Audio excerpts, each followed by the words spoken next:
Here's my midnight weather report in Tromsø. It's Wednesday evening, and as you can see, a cloud has just descended over the hills there.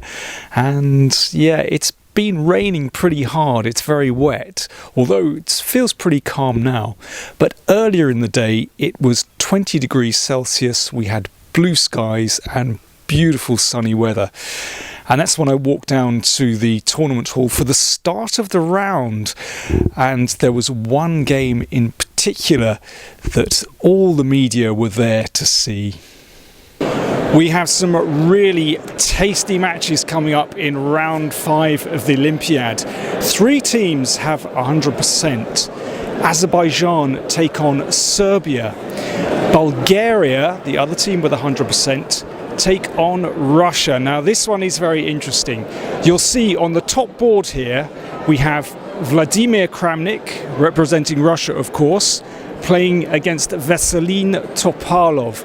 Now their rivalry goes back years to their World Championship match in 2006, where there were all kinds of allegations of cheating. And well, since then they just have really bitter relations. When they play against each other, they even refuse to shake each other's hand. It'll be interesting to see what happens today. In their last few games, for example, in Norway chess, it was decisive. Topalov won. In the candidates tournament early this year, both games decisive, one apiece. So draws just seem to be out of the question. They always go for each other. And they did so again today. But beforehand there was the pre-game anticipation, tension, speculation. Topalov hung around away from the board, chatting with his teammate Chapurinov and manager Silvio Danilov. Kramnik looked more relaxed, settling in early at the board, teasing reporters about the handshake or lack of it.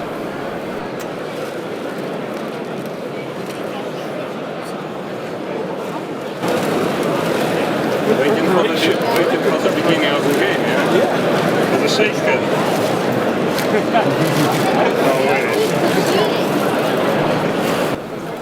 What would happen? Would one of the players offer his hand? Would this be a moment when we could happily declare Gens unus sumus, the FIDE motto, we are one people? It's time to start the round. Good luck to everybody. Please start your clothes. Naturally not. The moves began and the tension was broken. In the game, Topalov offered to repeat the position very early on in the opening, but Kramnik played for a win with a bold exchange sacrifice. He handled the complications better than Topi, forcing a centre pawn through the middle of the board. Topi had to resign. Definitely no handshake at the end of this game.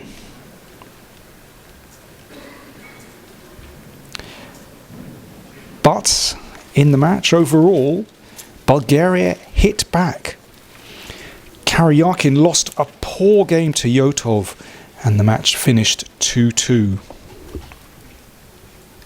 In the other top clash of the day, Azerbaijan took an early lead over Serbia as Shahriar Mamedyarov destroyed Ivanisevic. Shak aggressively advanced his G-pawn, and strangely his opponent collapsed completely, losing his queen in just a few moves. Yeah, he looks a bit worried there. But Serbia hit back soon after as Radyabov's favourite Schliemann variation was taken apart. A game definitely worth a look at if you're interested in the theory of that variation. Iran's women's team have been the revelation of the Olympiad. They faced a stern test today against Hungary. Board 4 finished early. Petra Papp explained what happened. I played the knight of variation, big black. I wanted a big complex position, but we raised repetition of moves. I could not go from it, but my opponent was, it seems, happy of draw. I'm not satisfied, but I hope the others board will be not draw and will win. And what do you think is going to happen in the match? How are the games looking so far? I hope our first board, Huang Chang, will win with white pieces. She has a better position, and I guess another boards will be draw. The prediction turned out to be correct. Atusa Pourkashian was steadily outplayed by Huang. She finished the game with a neat queen sack. So at the end of today, there are 3 teams in the women's section on 100%: China, Hungary and Russia. Let me give you the standings in the open event. There are now 7 teams on 9 points. Azerbaijan, Bulgaria, Serbia, Cuba, Georgia, Uzbekistan and Kazakhstan. All those draws at the top have bunched the teams, and there are a stack of teams just behind on 8 points. Tomorrow, Thursday, is a free day at the Olympiad. No games are played. And tonight is the legendary and traditional Bermuda party. It takes place every year at the Olympiad. Usually there's vast amounts of alcohol consumed, which often leads to the bonding of nations. Of course, I will be having an early night and a cup of tea. See you Friday.